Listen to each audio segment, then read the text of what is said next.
வணக்கம். Welcome to Thanjavur சமையல். பக்லவா sweet எப்படி செய்கிறதுன்னு பார்க்கலாம் வாங்க.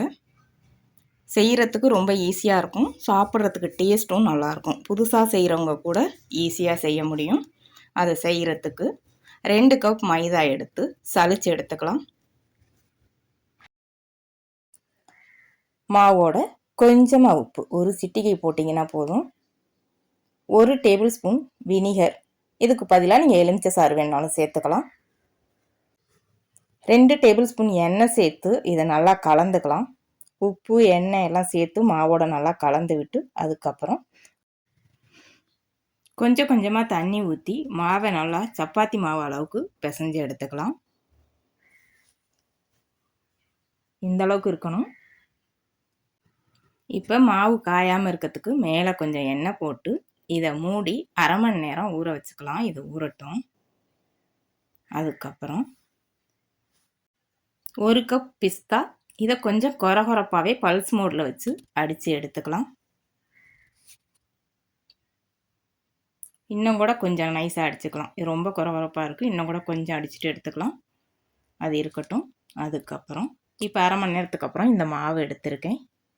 இந்த மாவு இந்த அளவுக்கு இருக்கணும். உங்களுக்கு வெடிப்பு எதுவும் இல்லாமல் கொஞ்சம் நல்லா சாஃப்டாகவே இருக்கணும். மாவை எடுத்து இதை பிரித்து எடுத்துக்கலாம். நான் இதில் ஒரு 20 பீஸாக பிரிச்சுருக்கேன்.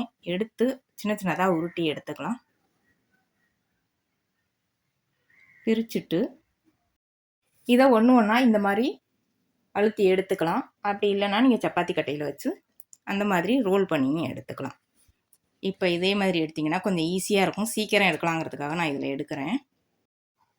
இந்த அளவுக்கு அழுத்திட்டு இதை எடுத்து வேறு பிளேட்டில் வைக்கலாம். எந்த பிளேட்டில் வைக்கிறோமோ அதில் கொஞ்சம் மாவு சேர்த்துக்கணும். நான் இதில் சோள மாவு சேர்க்குறேன். சோள மாவு சேர்த்துட்டு இது மேலே விரிச்ச இதை எடுத்து வச்சிடலாம். இப்போ இது மேலேயும் கொஞ்சம் சோள மாவு போடணும். போட்டுட்டு ஒன்று ஒன்றா இதே மாதிரி செஞ்சு இது மேலேயே அடுக்கிக்கலாம். ஒவ்வொரு பீஸ் வைக்கும்போதும் இது மேலே மாவு தூவிக்கணும் இந்த மாதிரி. அப்படி இல்லைன்னா ரெண்டும் ஒன்றோட ஒன்று ஒட்டிக்கும், ஒரே பீஸாக தெரியும். ஸ்வீட்டில் வந்து லேயர்ஸ் நிறையா இருக்கணுங்கிறதுக்காக தான் இந்த மாதிரி செய்கிறோம்.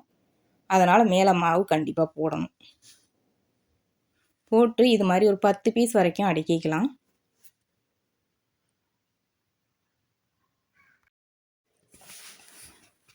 ஒரு 10 பீஸ் அடுக்கிட்டு அதுக்கப்புறம் நம்ம ரோல் பண்ணலாம்.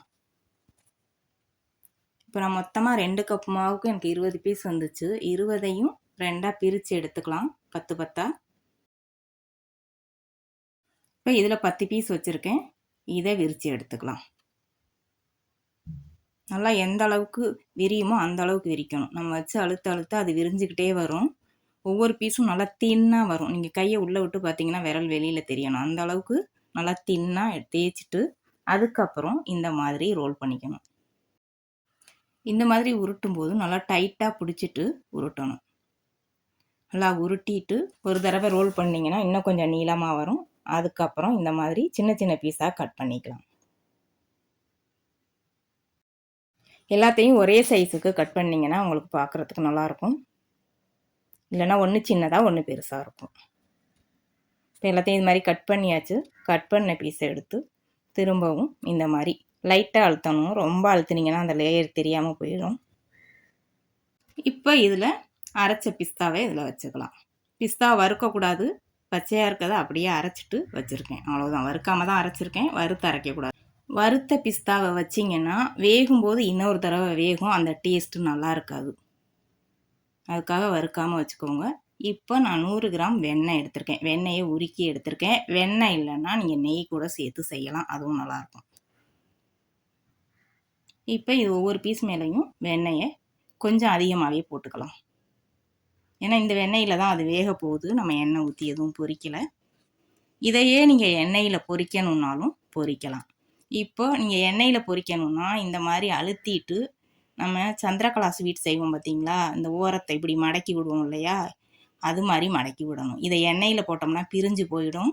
பிரியாமல் இருக்கிறதுக்கு இந்த மாதிரி மடக்கி விட்டிங்கன்னா பிரியாமல் இருக்கும்.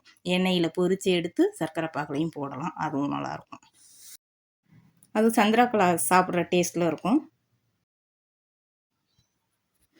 இது மாதிரியும் செய்யலாங்கிறதுக்கு நான் உங்களுக்கு செஞ்சு காட்டியிருக்கேன். இப்படியும் செய்யலாம்.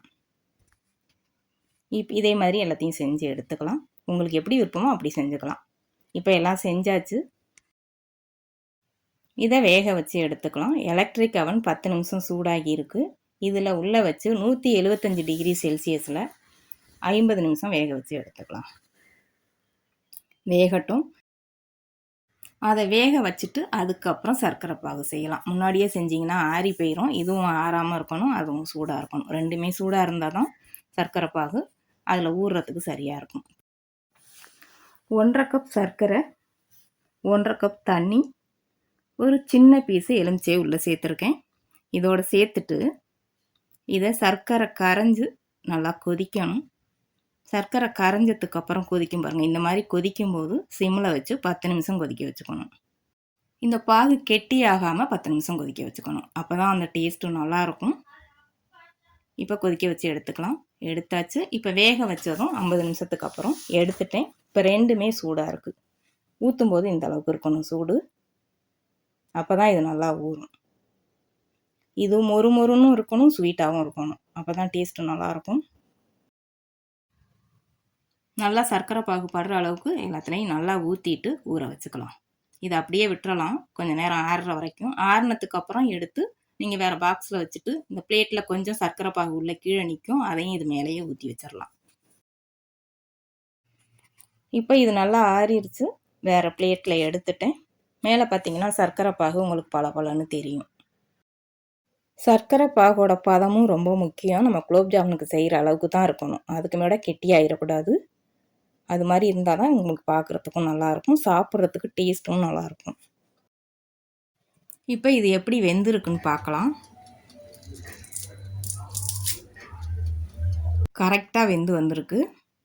நல்லாயிருக்கு பார்க்கவே. சாப்பிட்டு பார்க்கலாம் எப்படி இருக்குன்னு.